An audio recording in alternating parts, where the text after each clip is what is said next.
히브리서 2장 10절부터 3장 6절까지 말씀입니다. 우리가 7월부터 묵상하고 있는 히브리서는 헬라어 성경의 제목인 히브리인들에게에서 알 수 있듯이 1차 수신자는 히브리인들, 즉 유대인 그리스도인들입니다.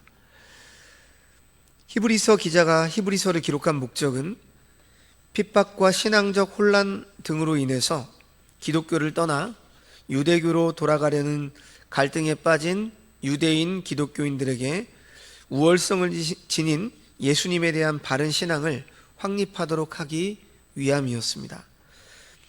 오늘날에는 초대교회와 같은 핍박이 없을지라도 변형된 핍박과 세속된 가치관에 기인한 신앙적 혼란을 겪는 성도들이 존재합니다. 이러한 성도들에게 히브리서는 예수님을 견고히 붙잡게 하는 말씀이 되고 있죠. 히브리서 전반부인 1장부터 10장 18절까지는 예수님의 우월성에 대해서 여러 대상과 비교하며 논증을 하고 있는데 1장과 2장은 우리가 보았듯이 천사와 비교하며 예수님의 우월성을 말하고 있고, 이제 3장부터 4장 13절까지는 모세와 비교해서 예수님의 우월성을 논증하고 있습니다. 먼저 오늘 본문을 크게 두 단락으로 나눠서 생각을 해보면 2장 10절에서 18절까지는 구원의 창시자인 예수 그리스도를 소개하고 있는데, 우리를 구원하시기 위해 우리와 같이 되심을 말씀하고 있습니다. 그리고 3장 1절에서 6절까지 말씀은 모세보다 우월하신 예수 그리스도를 소개하고 있습니다. 자, 먼저 10절 말씀을 보시면, 그러므로 만물이 그를 위하고 또한 그로 말미암은 이가 많은 아들들을 이끌어 영광에 들어가게 하시는 일에 그들의 구원의 창시자를 고난을 통하여 온전하게 하심이 합당하도다, 이렇게 말씀합니다. 이 말씀은 지금 그러므로라고 하는 접속사로 시작을 하고 있는데요, 바로 이 10절은 앞단락인 2장 5절에서 9절과 그 다음 이제 다음으로 11절부터 마지막 18절 말씀을 맺어주는 연결고리의 역할을 하고 있습니다. 이곳에서 두 가지 핵심 주제는 아들이 받으신 고난, 그리고 온전케 되심입니다. 예수님은 많은 사람들을 영광으로 들어가게 하시는 구원의 창시자 역할을 감당하십니다. 그런데 오늘 본문의 표현 중에 고난을 통하여 온전하게 하심이라고 하는 이 사상은 당시 헬레니즘 사고를 가진 사람들은 이해할 수 없는 부분이고 표현입니다. 왜냐하면 그들은 신이라고 하는 존재는 고난을 받지 않는다고 생각했기 때문이죠. 우리가 생각할 때에도 전능하신 분께서 고난을 당한다는 이 부분이 이해가 되지 않을 수 있습니다.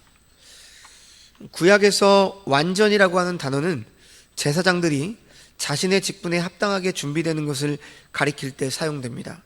또한 온전하다를 의미하는 헬라어 텔레이오스의 그 용법을 살펴보면 제사장 직분의 위임을 표현할 때 사용을 합니다. 무슨 말이냐면 고난을 통하여 온전하게 하심이라고 하는 오늘 이 본문의 표현은 죽음에 이르는 고난으로서 그리스도께서는 사람의 죄를 대속하신 제사장 사역을 완전하게 수행하신 것으로 우리가 해석할 수 있습니다. 이렇게 하나님께서는 우리 죄인들과 관계를 회복시키시기를 원하셨습니다.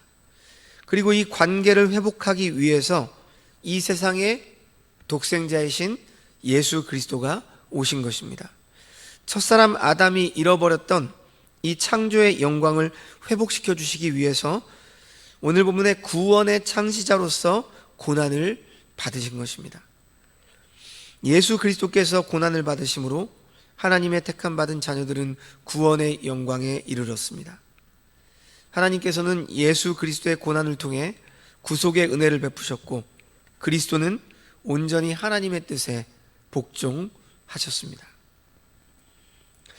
자, 계속해서 11절 말씀을 보시면 거룩하게 하시는 이와 거룩하게 함을 입은 자들이 다 한 근원에서 난지라. 그러므로 형제라 부르시기를 부끄러워하지 아니하시고 이렇게 말씀합니다. 이 말씀을 보면 한글 성경에는 나와 있지 않지만 히브리어 성경의 가르라고 하는 접속사로 시작을 합니다. 왜냐하면이라고 하는 뜻을 가지고 있는 이 접속사를 통해서 예수님께서 고난을 통해 완전하게 되시는 합당한 이유를 부연해서 설명을 하고 있습니다. 거룩하게 하시는 이는 예수님이시고 거룩하게 함을 입은 사람들은 성도들입니다. 그런데 이들은 모두 한 본성을 가지고 있습니다. 우리를 지으시고 매일의 삶을 인도하시는 하나님 한 분 아래에서 모두가 형제임을 지금 말하고 있는 것입니다. 그리고 예수님께서는 죄악에 넘어져 죽음으로 향하고 있는 사람들을 형제라 부르기를 부끄러워하지 않으셨다라고 말합니다. 지금 본문에서 예수님은 우리를 형제라 부르시기를 부끄러워하지 않았습니다. 죽었던 죄인을 형제로 부르신 것입니다. 죄로 인해 타락한 우리를 형제로 삼아 주신 것입니다.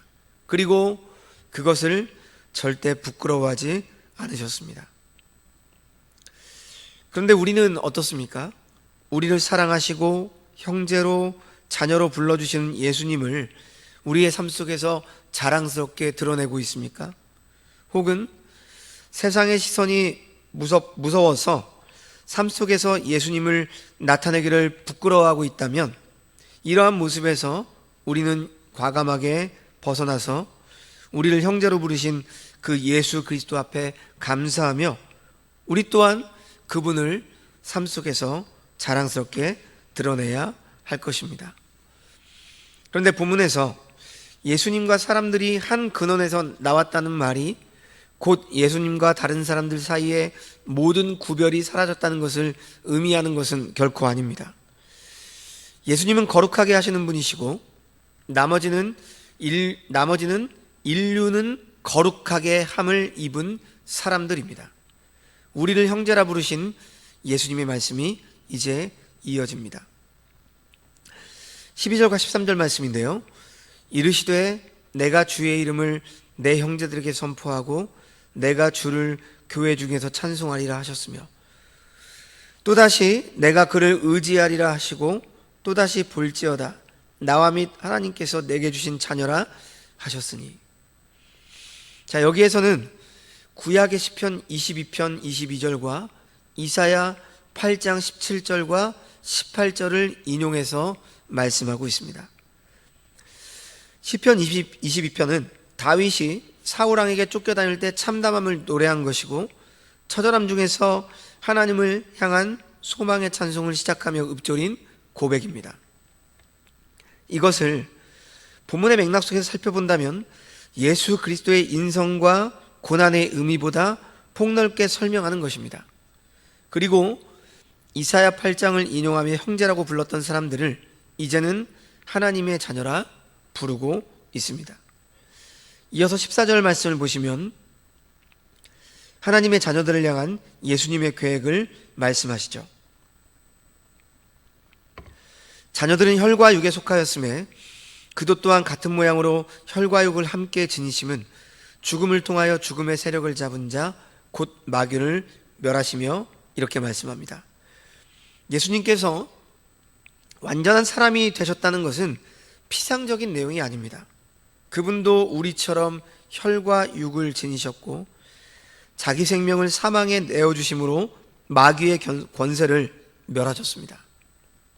우리들은 신앙생활을 하면서 간혹 우리에게 있는 고통과 어려움들을 아무도 몰라준다고 생각할 때가 많습니다. 심지어 하나님마저 나의 고통에 침묵하신다고 느낄 때가 있습니다. 그러나 예수님께서 우리와 같은 혈과 육을 지니셨다라고 하는 것은 그분 역시 죽음을 경험하셨고 고통을 온전히 경험하셨기에 하나님께서 사람의 고통을 이해 못한다고 우리는 불평할 수 없습니다. 하나님은 지금도 각자의 고통 혹은 고민, 기도의 제목을 다 알고 계실 뿐만 아니라 우리의 상황을 가장 깊게 공감하시는 분이십니다.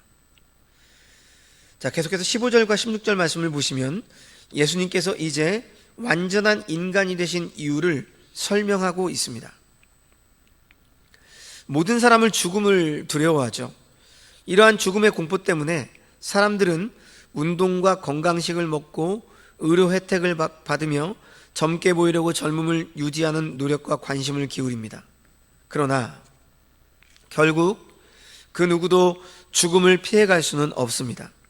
하지만 성도는 그리스도로 인하여 더 이상 소멸과 죽음을 두려워할 필요가 없습니다. 오늘 말씀 보십시오. 또 죽기를 무서워함으로 한평생 매여 종노릇하는 모든 자들을 놓아주려 하심이니. 이렇게 우리는 예수님께서 죽은 자 가운데서 부활하셨기에 우리도 그렇게 되리라는 것을 알고 있습니다. 성도에게 죽음은 새로운 생명으로 나아가는 관문입니다. 육체를 떠난다는 것은 그리스도와 함께 있다는 것을 의미하는 것입니다. 예수님은 성도들이 죽기를 두려워하여 한평생 종노릇 하기를 원치 않으셨기 때문에 자신의 죽음과 부활을 통해 성도들에게 자유를 선포하신 것입니다. 이제 2장을 마무리 짓고 있는 17절, 18절 말씀을 함께 보겠습니다. 그러므로 그가 범사의 형제들과 같이 되심이 마땅하도다. 이는 하나님의 일에 자비하고 신실한 대제사장이 되어 백성의 죄를 속량하려 하심이라. 그가 시험을 받아 고난을 당하였은즉 시험 받는 자들을 능히 도우실 수 있느니라. 예수님은 자비하고 신실한 대제사장으로 섬기기 위해서 범사의 자기 형제 자매들과 같이 되셔야 했습니다. 유대인들은 다른 제사장들이 감당하지 않는 특별한 의무를 감당하는 존재로 대제사장을 이해했습니다. 오직 대제사장만이 1년에 한 번 민족의 죄를 가지고 하나님께 기도하기 위해서 대속죄일에 성막이나 성전의 지성소에 들어갈 수 있습니다. 그러나 예수님의 죽음과 부활로 인해서 새로운 언약이 시작되었습니다. 옛 언약에서 대제사장은 1년에 한 번밖에 나갈 수 없었지만 예수님의 죽음은 그를 믿는 모든 사람들을 위해서 단번에 용서를 성취하십니다. 우리를 위해 대제사장의 역할을 온전히 감당하신 예수 그리스도, 그리고 우리와 같은 예수님의 온전한 인성은 사람인 우리들에게 위로가 되는 것이죠. 왜냐하면 인성을 입어 고난을 당하셨기에 시험받은 사람들의 마음을 공감하시고 능히 도우실 수 있기 때문입니다. 자, 이제 계속해서 다음 단락인 3장 1절에서 6절 말씀을 보시면 앞에서도 말씀드렸던 것처럼 1장과 2장에서 하나님의 일을 수행하는 천사보다 우월하신 예수님을 구약 성경을 인용하며 논증을 했는데요. 이제 비교의 대상을 천사에서 이스라엘 역사의 위대한 지도자인 모세로 전환을 해서 예수님의 우월성을 한층 더 강조하고 있습니다. 1절 말씀을 보시면 그러므로 함께 하늘의 부르심을 받은 거룩한 형제들아, 우리가 믿는 도리의 사도이며 대제사장이신 예수를 깊이 생각하라, 이렇게 말씀합니다. 히브리서 기자는 함께 하늘의 부르심을 받은 거룩한 형제들아, 이렇게 우리를 부릅니다. 히브리서의 1차 수신자인 유대인 기독교인들은 구원으로 부르심을 받은 사람들이었습니다. 부르심은 다른 말로 소명이라고 하죠.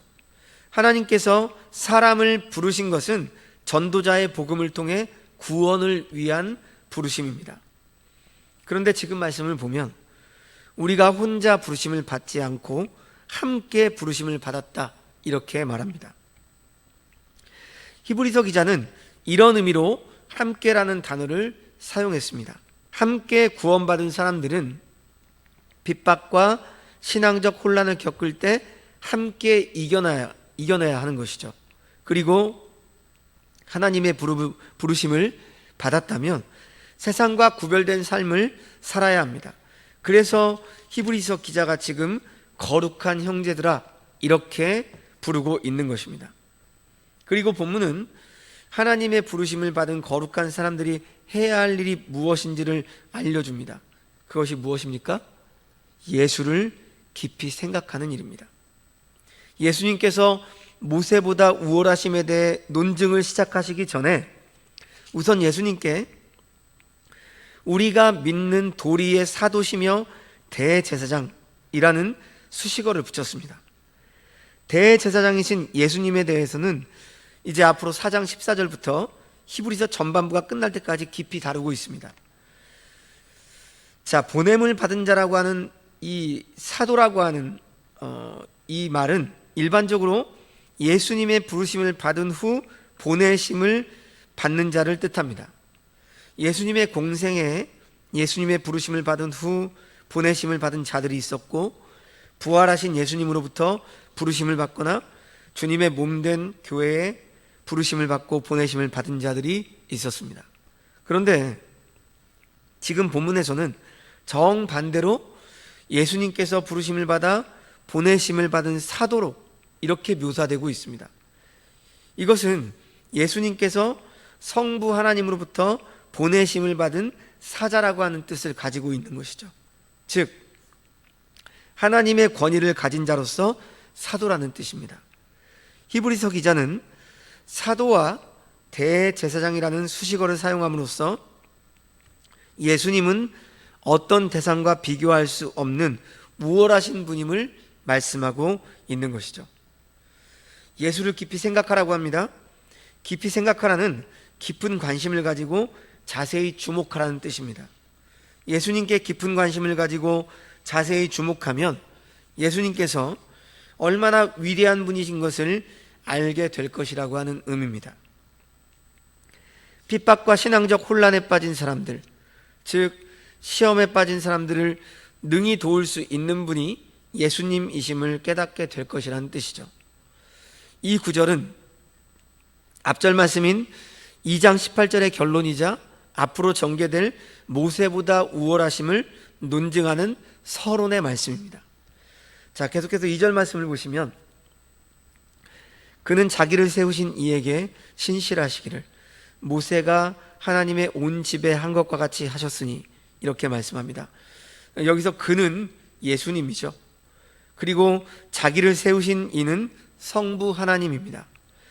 예수님께서 성부 하나님께 신실하셨다 함은 1절에서 언급되고 있듯이 성부 하나님의 보내심을 받은 사도로서 사명을 충성되게 잘 수행하셨음을 뜻하는 표현입니다.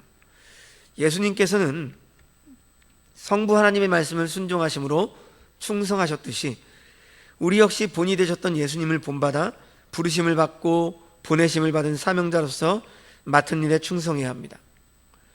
히브리서 기자는 예수님께서 성부 하나님께 얼마나 충성으로 순종하셨는지를 모세가 하나님의 온 집에서 한 것과 같이 하셨다고 합니다. 2절 말씀을 보시면 예수님께서 모세보다 우월하지 않다거나 동등한 정도로 우리가 생각할 수 있습니다. 하지만 모세가 하나님의 온 집에서 한 것이란 하나님의 백성인 이스라엘 한 민족을 위하여 하나님으로부터 보내심을 받은 사람으로서 충성을 다한 것입니다. 반면에 예수님께서는 어떻습니까? 하나님의 택정을 받은 모든 나라 사람들을 위하여 보내심을 받은 사도와 대제사장으로서 충성을 다하셨습니다. 다음으로 이어지는 구절은 예수님께서 사역의 대상 범위에서 모세보다 우월하심을 말하고자 하는 것이 아니라 존재론적 측면에서 다름을 알려주고자 합니다. 다음 구절은 예수님께서 모세보다 우월하심을 집 비유를 통해서 논증을 합니다. 3절 말씀을 보시죠. 그는 모세보다 더욱 영광을 받을 만한 것이 마치 집 지은 자가 그 집보다 더욱 존귀함 같으니라. 예수님께서 모세보다 더욱 영광을 받을 만한 근거로 모세는 집이고 예수님은 집을 지은 건축가라고 말합니다. 집은 건축자가 없으면 존재할 수 없죠. 그러므로 집과 건축자는 비교할 대상이 되지 못합니다. 사람들이 집을 볼 때 그것이 아무리 아름답고 훌륭하다 할지라도 그 집에 존경을 표하지는 않습니다. 모세와 예수님은 둘 다 역사에 존재한 인물이지만 존재론적인 차원에서 완전 다르죠. 유대인들에게는 모세가 그들의 역사의 가장 위대한 인물이라 하더라도 모세는 피조물에 불과합니다.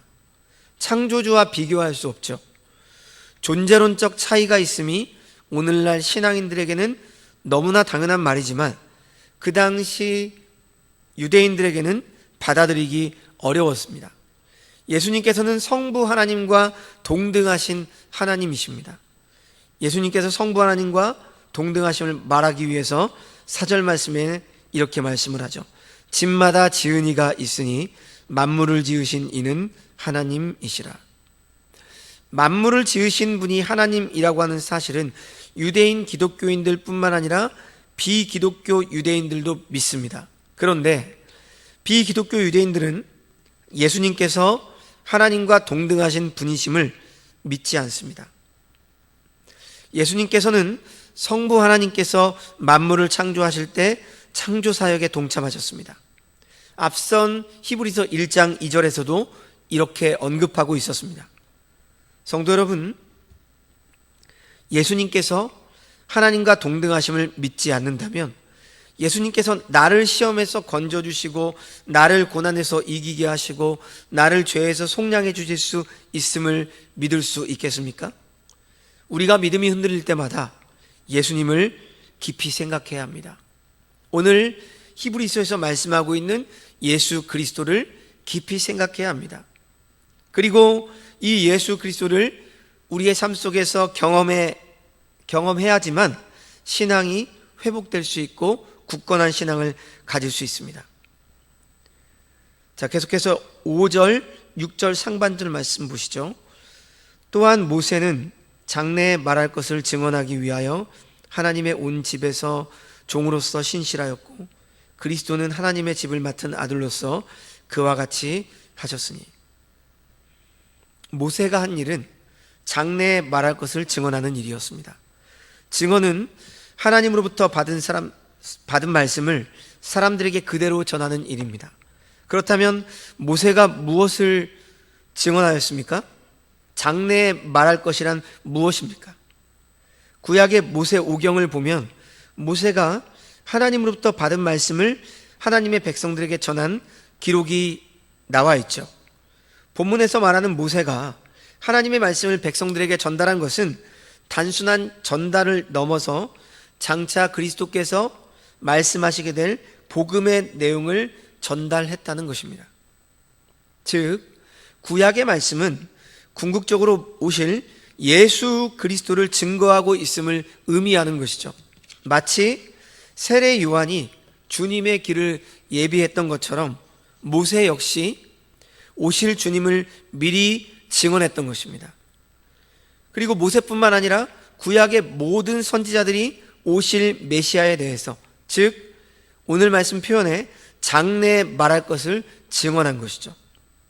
그렇다면 우리는 어떻게 해야 되겠습니까? 우리의 말과 삶 역시 오신 주님, 그리고 다시 오실 이 주님이신 예수 그리스도를 증거해야 하지 않겠습니까? 그러므로 앞선 3장 2절부터 4절까지는 예수님께서 존재론적으로 인간 모세와 다름, 즉 우월성을 말하고 있다고 한다면 이제 5절과 6절은 신분 또는 사역적인 측면에서 예수님께서 모세보다 우월하심을 말하고 있는 것이죠. 모세는 하나님의 온 집에서 종으로 충성을 다했습니다. 종으로 번역된 헬라어 데라포는 우리가 흔히 알고 있는 노예를 뜻하는 이 둘로스와는 뜻이 다릅니다. 오늘 이 종으로 번역된 헬라어 데라포는 어느 정도 권리를 가지고 있으면서 주인의 일을 하는 수행원으로 말할 수 있습니다. 그러니까 둘로스와 비교하면 이 데라포는 영광스러운 직분이지만 집주인이 될 수 없습니다. 그런데 예수님은 종이 아니라 누구시라고요? 아들로서 하나님의 집을 맡았습니다. 예수님과 모세의 이러한 차이는 히브리서 기자가 사용한 전치사를 보더라도 잘 알 수 있습니다. 5절에 하나님의 온 집에서의 뭐뭐에서는 뭐뭐 안에서라고 하는 뜻입니다. 6절에 하나님의 집을 맡은 이 맡은은 무엇 위에서라고 하는 뜻입니다. 그러니까 모세는 하나님의 집 안에서 일하는 종으로 하나님께 충성했다라고 하는 반면에 예수님은 어떻습니까? 하나님의 집 위에서 다스리는 자, 아들로서 하나님께 충성했다라고 하는 것이죠. 예수님께서 하나님의 보내심을 받고 이 땅에서 하나님의 집 위에서 집을 다스리심으로 충성을 다하셨는데 히브리서 기자는 이 집이 무엇인지를 알려줍니다. 바로 우리 교회의 성도들이죠. 마지막 6절 하반절 말씀을 보시죠. 우리가 소망의 확신과 자랑을 끝까지 굳게 잡고 있으면 우리는 뭐라고요? 그의 집이라. 우리는 그의 집이라고 하는 것은 히브리서 기자와 히브리서의 1차 수신자인 유대인 기독교인들, 그리고 나아가 오늘날 히브리서를 읽고 있는 교회의 모든 성도들이 주님께서 다스리시는 집이라고 하는 뜻이죠. 주님께서 다스리심은 집주인이 주님이시라는 의미입니다. 주님께서는 교회를 다스리시며 머리이시며 우리는 주님의 몸된 교회입니다. 교회가 곧 그의 집입니다. 여기서 말하는 교회는 한 지역 교회만을 뜻하지 않습니다. 기독교 역사에 존재한 모든 교회, 곧 거룩한 공회이죠. 우리가 주님의 집이 되려면 소망의 확신과 자랑을 끝까지 굳게 붙잡고 있어야 합니다. 그렇다면 소망의 확신과 자랑을 끝까지 굳게 붙잡는 대상의 핵심은 무엇이겠습니까? 바로 주 예수 그리스도입니다. 좀 더 구체적으로 말한다면 주님의 십자가입니다. 히브리서 기자가 유대인 기독교인들이 핍박과 신앙적 혼란 등으로 교회를 떠나지 않도록 십자가의 주님을 굳게 붙잡으라고 권면합니다. 어떤 어려움 속에서도 십자가의 주님을 깊이 생각한다면 교회는 떠날 수 없는 영원한 주님의 집이 됨을 알려주고 있는 것입니다. 사랑하는 성도 여러분, 오늘날 우리 역시 하나님의 부르심을 받고 보내심을 받습니다. 그런데 우리가 하나님의 일을 하며 아무리 충성을 다할지라도 구약의 모세보다 더 나을까요? 모세보다 낫지 않은 우리가 모세보다 우월하신 주님의 자리를 차지하면 되겠습니까? 우리는 주님의 집의 주인이 아니라 주님의 집, 교회의 지체임을 잊지 마시기 바랍니다. 교회의 머리는 주님이십니다. 그러므로 항상 교회의 머리가 되신 주님께 머리를 들고 주님의 은혜를 바라볼 수밖에 없는 존재로서 우리는 살아가는 것입니다. 오늘 하루도 이러한 예수님의 그 존재론적인 의미, 예수 그리스도를 깊이 생각하며 주님께서 맡겨주신 우리의 사명을 잘 감당하며 살아가시는 주의 백성들 되시기를 주님의 이름으로 축원합니다. 기도하겠습니다. 하나님 아버지, 예수님께서 하나님과 동등하심에도 불구하고 이 땅에 하나님의 사도이자 대제사장으로 보내주시고 죽었던 우리를 속량해 주심에 감사드립니다. 2000년 전 히브리서의 수신자들보다 오늘날 저희가 더 나을 것이 없음을 고백합니다. 당시 유대인 기독교인들보다 지식이 더 있을지 몰라도 저희 역시 흔들리는 마음은 다르지 않음을 고백합니다. 우리의 힘든 현실 가운데 주님의 십자가를 깊이 묵상하고 생각하며 주님을 굳게 붙잡으며 살아가게 하여 주시옵소서. 그리하여 주님의 집, 주님의 몸된 교회에서 영원히 살아가게 하여 주시옵소서. 오늘도 하나님의 은혜를 바라며 머리를 들고 살아가는 하루가 되게 하여 주옵소서. 모든 말씀 예수님의 이름으로 기도합니다. 아멘.